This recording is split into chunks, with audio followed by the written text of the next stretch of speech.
So let us move on to the second part, that is the paper 1 part 2, Indian governance and politics.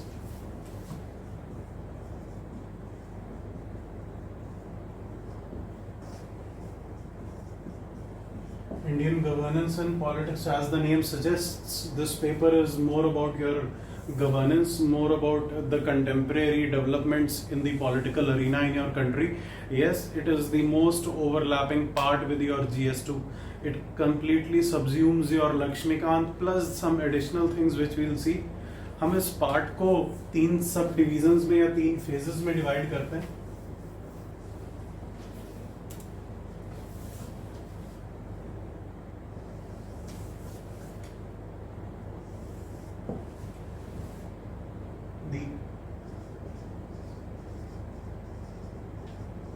Independence struggle or the nationalism phase. So here we will discuss the strategies of Indian national movement.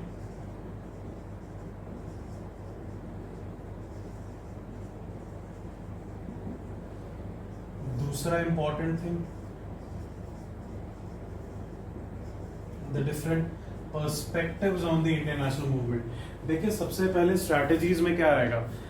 Here I am talking about the political strategies. If you look at the independence movement from 1857 to 1947, there were different patterns. Since the advent of Congress in 18, तब से कोई political strategy हमारी start हुई. उससे पहले yes, there were some pre-Congress organizations like British Landholders Society and British India Association, Bengal, societies in Bengal and so on, जो वहाँ पर काम कर रही थी, या East India Association by Naroji and Firoz Shah Mehta and all those pre-Congress, pre-moderate phase I would say. तो वहाँ पर there was actually no strategy because there was no hope for nationalism. It was only in 1885 with the efforts of A.O. Hume under the leadership of Lord Dufferin, who was a Duffer I say in my class जिसने कांग्रेस बनवाई, that Anand Mohan Bose and S.N. Banerjee and people like them started their Congress, invented the Congress. Right, they formed the Indian National Congress in its present form. उस वक्त और आज की कांग्रेस में yes there are difference, but the organizational structure is the pre-independent structure जो आज की कांग्रेस का है, Indian National Congress जो पार्टी है. So it is as old as 1885. तो तब से लेकर 1947 तक there were different strategies from the Congress phase. The first phase was the modern phase where the political strategy was pre-petition protest. They were not actually interested in independence or complete independence. They wanted to be under the British rule because they knew the limitations of the Indian society as a whole, that India mein there was a lack of sense of nationalism. What is nation? Nation is a cultural entity, I would say, जिसके अंदर the people have an urge to come together and live in harmony. But India was a house divided against itself. We were Punjab and we were, Muslims and we were Hindus and we were Aryans and we were Dravidians. We were never Indians. In 1857 as well, I keep saying that Rani Lakshmi Bai was fighting for her Jhansi. Kanwar Singh was fighting for his Bihar, General Bhakt Khan was fighting. So all the people were fighting for their own territories. No one was looking at India. Lakshmi Bai said, मैं झांसी नहीं दूंगी. Had she told that मैं India नहीं दूंगी या मैं भारत नहीं दूंगी या हिंदुस्तान नहीं दूंगी, then there would have been a different thing. So the contiguous feeling of nationalism was lacking during those times. So Congress के आने के बाद ही some political strategies or a feeling of nationalism or a sense of political cohesion between the Indians started as a whole. Congress was the first pan-India organization which wanted to politically unite all the Indians under one single fold and against one common enemy. So moderates से फिर हम extremists में आएंगे. The difference was with respect to their tactics.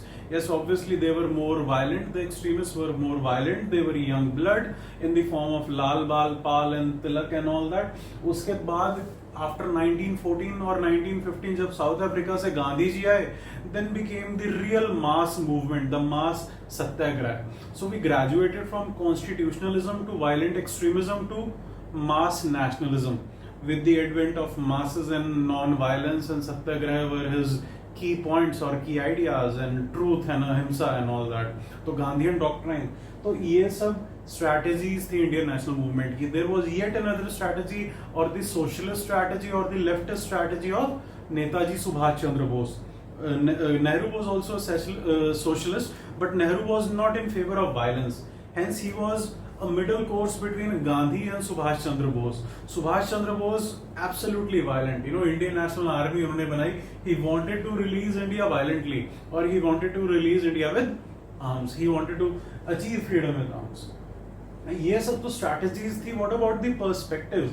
See, different class of people or different ideologies have different perspectives towards a different event. For instance, what would Ambedkar, the organic intellectual of Dalits, what would he think about the Indian national movement? See, Ambedkar would think that Britishers would leave India. जब Britishers India को छोड़ देंगे, उसके बाद रहेगा क्या? उसके बाद इंडियंस वुड बी अंडर, और the common Dalits would be under the ब्राह्मण राज. So he preferred British Raj to the Brahmin Raj. Why? Because British introduced the legacies like rule of law, that there is no Brahmin, there is no, at least for for Indians and on paper. Yes, obviously there were discriminations between the Angrez and the indigenous people, but however, अगर हम Indians को एक कंटिग्यूअस entity लें और commonality लें, तो yes they left a legacy that is called rule of law, or for instance they left us with railways. तो जो रेलवेज थी, रेलवेज में does someone ask your caste that you are a Dalit and you would not be allowed in the coach and only the Brahmins would allowed? No. So all this, this was a positive thing. And even the social reformers like Jyotiba Phule, they preferred British Raj to Peshwa Raj, because Peshwa Raj was Brahminical in its nature. And Ambedkar. So ये सब perspectives. What did the Marxists think about the Indian national movement? What was the perspective of the liberals, and what was the perspective of the cultural nationalists like Arvindo Ghosh? वो सब perspectives of the Indian national movement. We will. तीसरा जो इसमें एक और चीज आती है, the legacies of British rule.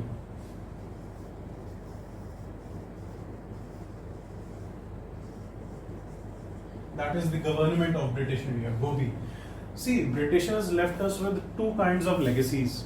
एक तो अच्छी चीजें छोड़ गए, एक अंग्रेज बुरी चीजें छोड़ गए. Yes, कुछ अच्छा भी था, बुरा तो काफी कुछ था. You see, corruption is a British legacy, and bureaucratization of the Indian society or the Indian political sociology, or that is a negative thing, and corruption is a negative thing, and communalization or communalism in India, the Hindu-Muslim divide, the wedge or the porous boundaries. You see, कल ही there was a standoff in between China and India at Ladakh. Ladakh में Chinese soldiers जो हैं, क्योंकि India ने भी अब infrastructure buildup करना start कर दिया है लद्दाख में. Aksai Chin region is already disputed land there, and Sakshigam Valley has been given by Pakistan to China from the Pakistan occupied Kashmir. POK से उन्होंने वो दे दिया है.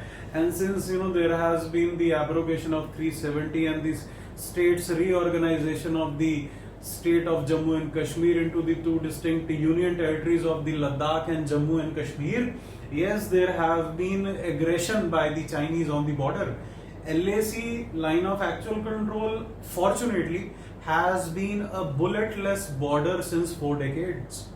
Bulletless border since 4 decades. 40 साल से 45 साल से वहां पर एक भी गोली नहीं चली है LAC में. ये खासियत है वहां की. There are some CBMs started by Manmohan Singh. 2012-13 से उन्होंने बॉर्डर कंट्रोल मैकेनिज्म स्टार्ट किए थे, एंड वही मैकेनिज्म्स आज चल रहे हैं जिनके तहत एग्रेशन अगर हो उसका भी रेजोल्यूशन कैसे होगा इंडो चाइना बॉर्डर पर, विद ईदर टॉक्स और with non violent aggression. Non violent aggression होगा, वहां पर बंदूक नहीं होगी. वैसे लात बाजू चल सकती है, but there would be no bullet. And fortunately, it has been maintained by the Chinese, because you see, China is also a developing country and their agenda is also economic growth. Yes, they are being aggressive on the borders. not just with India, with everywhere. You see with Mongolia, with Japan उधर due to their Senkaku and Ryukyu Islands, उसके बाद Aedes उन्होंने बना दिया था Russia के साथ, Manchuria में, मंगोलिया. फिर इधर आ जाएं अगर आप, तो yes, they have been very very aggressive in the South China Sea with their 9 dotted line with those Parcel and Spratly Islands and the Scarborough Shoal. And फिर इधर आ जाएं तो with Taiwan and Hainan, और यहाँ पे last year they did it with Doklam plateau पर उन्होंने Indo Bhutan and Chinese trilateral border जो जंक्शन है डोकलाम में, वहां पर उन्होंने एग्रेशन किया. And Ladakh is their favourite. You see, Ladakh is their favorite incursion point. जब भी they are bored, when they are bored sitting there, they come to Ladakh and they start troubling India. You see. So this is what China has been up to. So anyways, this legacy of the undecided borders was left by whom? Yes, it was absolutely left by the Britishers. And with Pakistan as well, there are a lot of land disputes in India. Even Bangladesh के साथ हमने अभी enclaves exchange किए थे 2014-15 में. Land boundary agreement 15 में, I guess. Land boundary agreement with Bangladesh, the historic agreement which was 30 years से pending था. So political will was lacking, and now we had a totally independent majoritarian non-coalition government which had no influence of the states like Tamil Nadu or Bengal in the center, and the center was autonomous, and the position of Prime Minister Modi ji, you see, has exceptionally increased. PMO has exceptionally been centralized due to a complete majority of the government there. Legacies of British rule, obviously कुछ political legacies भी थी उनकी, जैसे कि parliamentary democracy. We got our system of elections and everything, system of PM and system of the parliamentary democracy, that the government which is, or the executive, it comes out of the legislature in case of India, and there is a lack of separation of powers between the executive and the legislative. But in America there is a tight compartmentalization, watertight or tight separation of powers है यहाँ पर. In our case, yes, the judiciary is separated, but the executive and the legislature are not separated. The executive comes out of legislative. मतलब आपको PM Modi को पहले MP choose करना था. You chose Pradhanmantri Modi as the member of parliament from Varanasi, and then he was chosen a prime minister by virtue of his party getting an absolute majority in the parliament. So all that, these legacies and positive legacies, yes, they gave us railways. Negative legacies as well as positive legacies. We will see all that. So छोटा सा portion है ये, एक आधा question इसमें से जरूर आता है 10 और 15 मार्क्स का, इवन 20 मार्क्स का. And the next part is the constitution. Constitution phase कह लो. सबसे पहले the making of COI, that is the Constitution of India. यहाँ पर we will see the different constitutional assembly debates. Why? That why should we keep parliamentary system? Why not presidential system? Why should we keep the fundamental rights as justiciable and not the directive principles of state policies? Should India be named India or Bharat or Hindustan or whatever, सरजमीन है Hindustan, whatever. ये सब जो debates वहां पर हुई थी, ये सब हम यहाँ पर डिस्कस करेंगे. कुछ खास नहीं है. Type of government, nature of polity, you see, whatever the preamble says, we the people of India have solemnly resolved to constitute India into a sovereign, socialist, secular, democratic republic. All these things were decided by the Constitution Assembly itself. And नीचे जो aspirations of state है, that is the justice, liberty and equality and fraternity. ये सब चीजें जो हमने अपने citizens को दी हैं, ये सब भी यहीं पर डिसाइड हो गया था. पहले 1946 में जब कॉन्स्टिट्यूएंट असेंबली बनी थी, और when it started functioning, it was decided at the same time. Then the various parts of constitution, that is the preamble. Preamble के बाद द पार्लियामेंट. पार्लियामेंट के बाद various executives like president, governor. उसके बाद the important aspects like rights, DSPs, duties. So इसके बाद the important functionaries like judiciary, very very very very important. हर साल एक क्वेश्चन आ रहा है जुडिशरी से, because a lot has been happening with the Indian judiciary. इसके बाद we come to the various bodies in news. The bodies could be, you know, how many types of bodies are there in India? Political bodies. सबसे पहले the constitutional bodies, then the constitutional bodies which are mentioned in the Constitution of India, such as CAG or the Election Commission of India or the UPSC, or even the Prime Minister, PMO, position of PM. He is also or she is also a constitutional body. President of India, constitutional body, it is mentioned in the constitution. फिर various executive bodies जो executive action of state से बनी है, जैसे कि NITI Aayog which replace the erstwhile planning commission. उसके बाद your CAG हो गया आपका. Yes, CAG very very important. CAG भी न्यूज में रहता है. कैग की कोई ना कोई रिपोर्ट न्यूज में रहती है. How does CAG act as the bulwark of the democracy. And you know, the statutory bodies like the Vigilance Commission or the working of the CBI as a caged parrot, or the NGT, National Green Tribunal, it was in news, or the National Commission of Women, or the National Commission of Scheduled Caste. And another very very important commission is the National Human Rights Commission, NHRC. इसकी working, तो क्या ये effectively काम कर रहा है? अगर कर रहा है तो कैसे कर रहा है? नहीं कर रहा तो क्यों नहीं कर रहा? What are the things lacking in all these bodies? How can they be improved and all those things. So with this portion you have to understand one thing, that only maximum contemporary, that is the current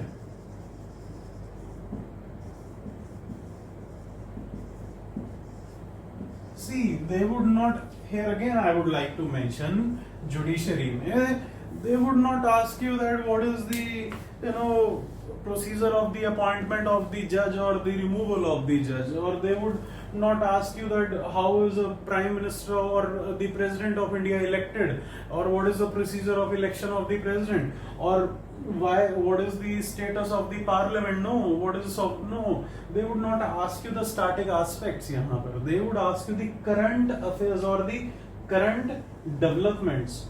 For example, recently the Allahabad High Court gave you that A's judgment on the Azan, or recently the Supreme Court advised the government of India and it summoned the states and it censored the states and the parliament or the central government that you have not been working efficiently for the cause of the migrants due to the corona crisis. Corona crisis में corona death से ज्यादा migrant deaths हो रही हैं.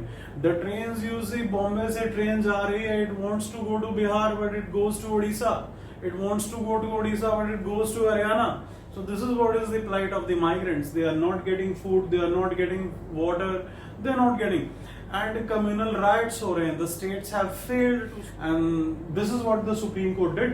So it again acted as what, as the guardian of the right to life and liberty, guardian of Article 21, or in holistic terms, in general terms, it acted as the guardian of the fundamental rights of the citizens.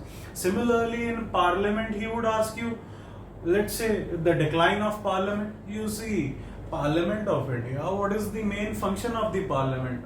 I told you somewhere ago that parliament ka primary काम is not just making a law or passing a bill. No, its main function is deliberation, debate on some important topics, and debates not that, you know, why is Pragya Sadhvi Pragya out of jail, or some sensible debates like, you know, citizenship amendment bill के लिए debate, or you know, the plight of women, the rising rapes against women in India, उस तरह की debate. So deliberation and debate is the first aspect of a vibrant parliament. Second, the attendance. आते ही नहीं है भाई parliament, poor attendance, they are not attending it, and it is a burden on the state. You know, state assemblies में, if you go to Vidhan Parishad, Punjab assembly had the poorest attendance record of the MLAs and MPs. तो वो भी एक aspect है. तीसरा you see, apart from absenteeism, what about the criminalization of the politicians? The elections are criminalized and use of money power, and वही लोग अमीर लोग यहाँ पर आ रहे हैं, पार्लियामेंट में आ रहे हैं. चौथी चीज the literacy rate, and apart from the heinous crimes, they are illiterate people, the ones who are making policies and ones who are making laws for you. They do not know the meaning of a proper, they do not have that training, they do not have that expertise. तो वो भी एक decline in parliament का aspect है. फिर guillotine हो रहे हैं बहुत सारे बिल. यूजी पार्लियामेंट में डिसरप्शंस होती जा रही हैं, the quality time is not being spent, and in the end a bill is passed with a voice vote. Or you see the Aadhaar bill is passed as a money bill. I don't know what was the rationale of doing it. And that goes to the Supreme Court of India. That issue goes to the Supreme Court of India. It is a shame that in order to bypass the Rajya Sabha or the upper house, the speaker certifies any bill according to his whims and fancies as a money bill. And Constitution में clear लिखा हुआ that the judiciary unfortunately cannot inquire into the procedures followed by the Parliament of India. Hence they cannot inquire into the nature of the bill, that whether or not was it a money bill or not, or why did speaker certify it as a money bill in order to bypass the Rajya Sabha and the Ordinance Raj. Because the power to dissolve the house or summon the house or to adjourn the house lies with whom? With the government of India. Even if the speaker does or the president does, the office of speaker has been accused, has been criticized to be biased in favor of the party in power. He does not or she does not act as a neutral person as in England. India में वो चीज नहीं है. There is no convention. He is ordinarily or he is generally from the ruling party, the Speaker of India. And next important, फिर इसमें यहाँ आ जाएगा the grassroots democracy, obviously, your PRIs, the working of panchayats or the phenomena of pati panchayats. Pati panchayats क्या है? You see, panchayat में there is a reservation that 1/3 women would be sarpanches. 1/3 women in sarpanch. You see, women sitting in a burqa or women sitting in a ghungat. Will she attend the panchayat meetings and all the elders in front of the elders? No, patriarchy resides there. How will a woman? Her husband does all the work. Her husband does all the debate on her behalf. She only stood in the election for the sake of getting a ticket in the 1/3 quota. Nothing much. So that office has been misused, and has that reservation 1/3 for women being successful in rural India? See, the issue is debatable. It has helped several ways. You see, the Gulabi gang of Bihar, वहाँ पर शायद help किया है, और in the tea plantation or the coffee plantations of Kerala it has helped. Maybe it has helped in the districts making glass making industry of UP or the tea plantations in Darjeeling. वहाँ पर it might have helped the women, yes, because in some parts of northeast there is a matrilineal society. वहाँ पर the women have an upper edge. There, yes, absolutely, it might have helped. But otherwise, in general, the general trend is that yes, they are rising up. The women in rural areas are rising up due to the SHG revolution and the NGO revolution there. But otherwise, the situation is quite dismal with respect to their literacy and their political power and other things. इसके बाद the topic or the phase is the post-independence phase.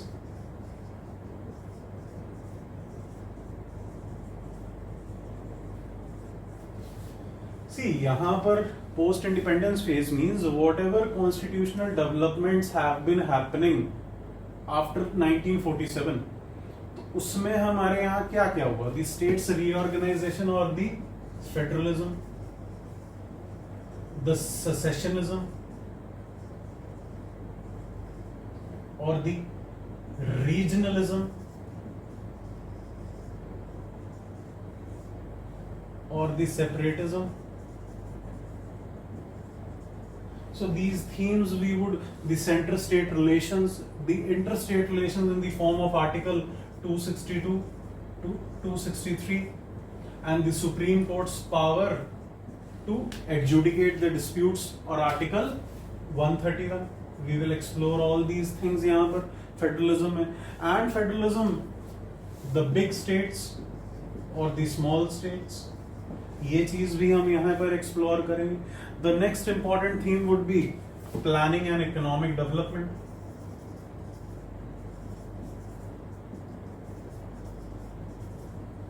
This would coincide with your GS3. See, there were different perspectives to planning, there were different debates. Mahalanobis plan bana, Nehru ji ka plan bana. Nehru had a different perspective, or the Soviet perspective, or the socialist perspective with respect to the planning to be carried forward in the, और वही plan चला. And उससे पहले Gandhian perspective था. And उसके बाद और सारे, फिर राव मनमोहन मॉडल आया, the LPG, the post LPG era आया, राव मनमोहन मॉडल आया प्लानिंग में पोस्ट 1991 लिबरलाइजेशन के बाद. How has the liberalisation LPG affected various sections of Indian society in the form of, let's say, women, in the form of farmers, the WTOs and the Indian relations with the same and all that. So ये सब चीजें हम यहाँ. And what about the land reforms? I'll give you various theories by Rudolph and Rudolph, कि whether or not the land reforms were successful, and if they were not successful, why they were not successful, what aspect of land reforms was not successful in India. The Green Revolution and its failure, or its pros and cons. The positive side of Green Revolution, yes, it made India self-sufficient in food grains, that India had to stop the inflow of the grains in the form of PL 480, Public Law 480. USA से India में grains आया करते थे, वो बंद हो गए green revolution के आने से. But Green Revolution was focused only in some typical states of the alluvial plains like the Haryana, Punjab, the northeastern Rajasthan, or the western UP. बाकी सारे जगह में there was poverty. You know, there is a huge difference between the farmers or the landlords of the Punjab and Haryana. You see, they come in Fortuner and demand for a quota, the Jat agitation. You see, यहाँ पर कुछ और तरह का revolution था. लेकिन what about the poorer states of Odisha, Bihar and Jharkhand and Chhattisgarh and Maharashtra and Madhya Pradesh? वहां पर there were, and even Telangana region, there was a lot of poverty. The fruits of Green Revolution were unequally distributed throughout the territory of India, and hence वहां पर क्या हुआ? Red Revolution or the Communist Revolution. So Green Revolution resulted into the Red Revolution. We'll see how, when, why. Moving on, Green Revolution and federalism. उसके बाद very very important, caste, religion and ethnicity in Indian politics.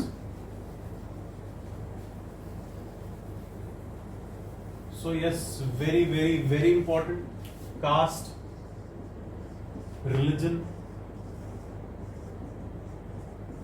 ethnicity in Indian politics. यहाँ पर we'll discuss all the aspects. For instance, it is often said that Indians vote their caste, but Indians do not cast their vote. वो अपनी caste को vote देते हैं, लेकिन वो अपनी वोट को cast नहीं करते. It is often said that. So caste has a huge impact, you see. And with Ram Nath Kovind coming as a BJP candidate for the presidential elections, the Congress had to field a Dalit candidate. You know, it was, I think, very very absurd that even for the post of president you are choosing candidates on the basis of their caste in India. And he is only an indirect electee, and he is only a nominal head. चाहे कोई भी बने, he has to work on the aid and advice of the UCOM headed by the PM. वहाँ पर भी ये politics चल रहा है. उसके बाद religion, obviously, you see, एक बीज बोया था अंग्रेजों ने religion का, divide and rule, और वो रह गया. That was the worst possible British legacy which India could have ever witnessed. And वो आज तक, you see, the Hindutva agenda of the RSS has been working, and the I would say the pseudo secularism of the Congress, in words of L.K. Advani, pseudo secularism चल रहा है, that appeasement चल रहा है, and the actual status of Muslims is not good. The Sachar Committee report says, and the NCRB Records Bureau, National Crime Record Bureau report on the prisoners under trial also says that the maximum number of prisoners under trial are from the minority communities, that is Musliman, and most of the prisoners under trials are uneducated, they are illiterate, and they do not have paisa to give for their bail, and they do not have the political awareness कि under section 436A अगर उन्होंने अपने possible जो crime उन्होंने किया था जिसके trial चल रहा है, अगर उन्होंने 50% पनिशमेंट काट लिया, so then they have to be released on bail under all the prisons by the police, but it is not being happening. So Muslims do not have that awareness, and Muslims have the double burden. See, if the Congress party will help them, the opposition or the BJP, the next biggest party, would say that they are appeasing the Muslims, or otherwise they have the burden that they are the maximum like criminals, that terrorism से उनको relate किया जा रहा है, religious fundamentalism से उनको relate किया जा रहा है, रोहिंग्या से उनको relate किया जा रहा है, Kashmir issue has been communalized, that the Pakistanis उनको anti-nationals करार दिया जा रहा है, so that is not good for Indian politics at all, right? So this should not happen by any means. So religion important phase, and yes, ethnicity, the ethnic movements. You see, the Nagas want a special Naga limb, or the conglomeration or the collaboration of all the Naga outfits from various states in the form of Nagaland में भी कुछ Nagas हैं, मणिपुर में भी हैं, कुछ आसाम में भी हैं, कुछ अरुणाचल में भी हैं.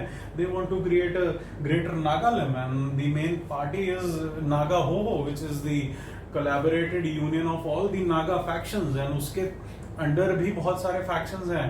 ISCN खापलांग के साथ there was a violence, it is against the Indian state and it is a radical group, but ISCN Isak Muivah के साथ we did a peace pact recently in 2015-16 Modi ji ने किया था, and since then there has been somewhat less I would say violence in these regions. So all these things we would discuss, ethnicity and the language issue and all that. So ये सब issues हम वहाँ पर करेंगे. उसके बाद obviously the party system.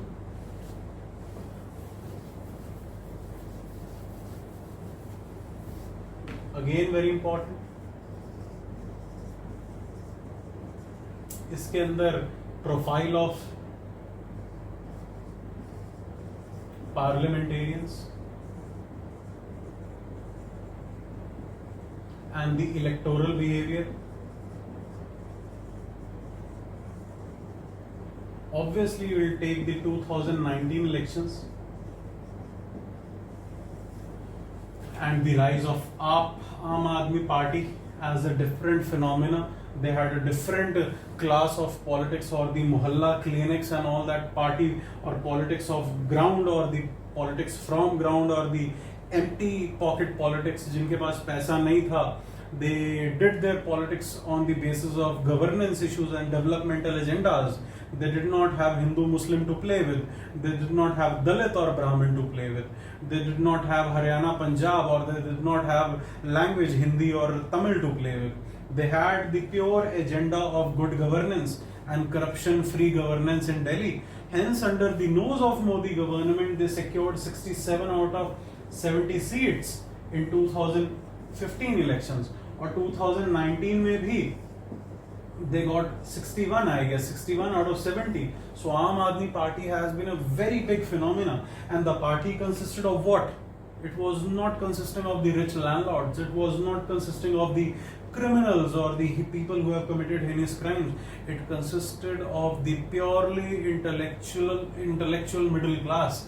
ऐसी middle class का rise कब हुआ था हिंदुस्तान में? I think in 1885. The last time we saw the rise of intellectuals in India was in 1885 in the form of Indian National Congress, which was consisting of the rainbow of middle class intelligentsia and lawyers and teachers and all those eminent personalities. Or we could say that intellectual revolution or the student revolution was also witnessed post emergency in 1978. in the form of JP Revolution or the Jai Prakash movement. But there have been several differences between the JP movement and the AAP phenomena. JP movement was also against the corrupt governance and the misgovernance of Indira Gandhi. This was against the misgovernance of Sheila Dikshit in Delhi. 15 साल का कांग्रेस का corrupt rule and the 10 years of corrupt governance of UPA 1 and UPA 2 at the center. So this was the agenda of Arvind Kejriwal and Anna Hazare in 2014 and 19. And it came out very, very successful, and AAP is a very good phenomena. So यहाँ पर हम discuss करेंगे and we'll discuss the changing party system in India, that how from 1947 to 1989, I would say it was an absolute Congress phase at the center, except for that few periods of that 1978 में जब Congress broke up into an JP government rose up under Morarji Desai. Otherwise 1989 तक it was absolute Congress majority till Rajiv Gandhi died, and उसके बाद there was an era of disruptions, or there was an era of unstable coalition governance at center, and the power of prime minister had considerably declined. And उसके बाद there was a stable coalition era in the form of Vajpayee government ruling from 1999 to 2004, and there was yet another coalition era of Manmohan Singh from 2004 to 9 and 2009 to 2013-14. 2014 में again one party dominant system has been observed for BJP. 2014 and 19 they have got absolute majority in the parliament, more than 250 plus seats both the times in Lok Sabha. It was similar to the Congress one party rule which ruled for from 47 to 89. तो वो era फिर से शायद मोदी जी के under आ गया. We'll have to see how long does it carry. We cannot say that, because since the advent of 2019, the NDA2 has, I would not say performed very badly, but yes, there have been a lot of issues at stake. You see, GDP पहले ही fall हो रही थी, economy was not doing well, the global crisis was there, and उसके बाद there had been several Chinese incursions, and China के साथ बहुत ज़्यादा स्टैंड ऑफ हुए, एंड नाउ नेपाल का लिपो लेक वाला क्राइसिस हो गया है, एंड उसके बाद you see the corona crisis has happened, and you know the joblessness and all that, you know everything is, the rupee has been declining vis dollar, and उसके बाद हमारा fiscal deficit ठीक नहीं है, फिस्कल डिसिप्लिन ठीक नहीं है. Yesterday I read it was 4.6% and the targeted fiscal deficit according to the FRBM Act is only 3.8%, so it has exceeded by 8 basis points approximately. So that is a huge violation of the Act, FRBM, Fiscal Responsibility and Budget Management Act, right? And all those things. So all this. उसके बाद the last topic would be the social movements.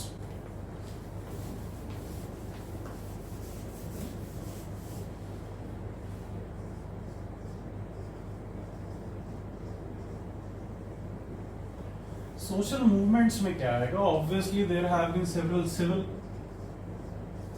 And political movements. उसके बाद there have been several women movements, and then environmentalism in India.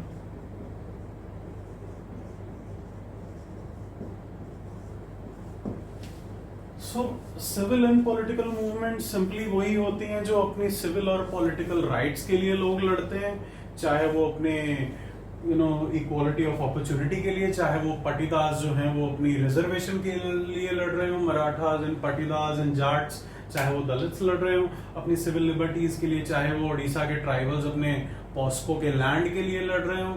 So these are civil and political movements, social movements, and women movements, yes, related to feminism, related to patriarchy or anti-patriarchy, and there has been a mixture of feminist and ecological movements or environmental movements in the form of Chipko revolution या Chipko आंदोलन, और the Narmada बचाओ आंदोलन और the जल आंदोलन by मेधा पटकर. तो वो भी it is related to feminism as well as ecology as well as livelihood. So India का environmentalism is also empty stomach environmentalism as termed by Sunita Narayan or Ramchandra Guha. Ramchandra Guha calls it empty stomach like environmentalism. Why does he call so? See, empty stomach means environmentalism in India is actually not environmentalism. It is a movement for livelihood. They are still fighting for their bread and butter issues. अगर एक dam बनेगा और उसमें 200 villages submerge हो जाएंगे tribals के, so ultimately they are fighting for their stomach, empty stomach environmentalism. Yes, the environmental superiority और the environmental degradation is a secondary factor there. The primary factor is roti, kapda और मकान. उसके साथ साथ अगर एनवायरमेंट को वहां पर बेनिफिट हो जाए तो दैट इज सोने पर सुहागा for the Indian politics. This is what is your paper 1 part 2 all about. That is your Indian governance and politics in the political science and international relations. इसके लिए what you have to do is you have to simply have a decent command on your GS2. GS2 का लक्ष्मीकांत वाला portion पर जो core portion है वहां पर आपको Fairlie you will have to understand all those things. You will have to refer to 2 books. That is आपकी Indian constitution at work by Yogendra Yadav, which will make you comfortable with the higher concepts.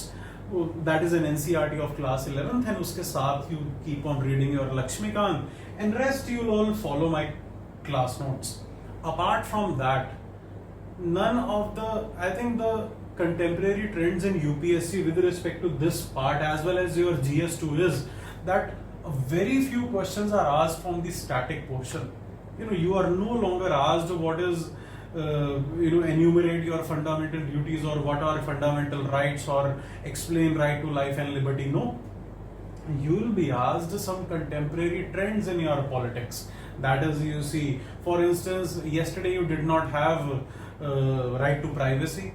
After the Puttaswamy judgment you have right to privacy. So current affairs का जो part है यहाँ पर भी बहुत ज्यादा relevant रहेगा. Same, just as your GS2 Journal Studies second paper की तरह IGP भी यहाँ पर current affairs पर ही based रहेगा. Obviously you will have that political scholars के thoughts वगैरह, that I'll keep on giving. वो मैं आपको देता रहूंगा जब जब आते रहेंगे.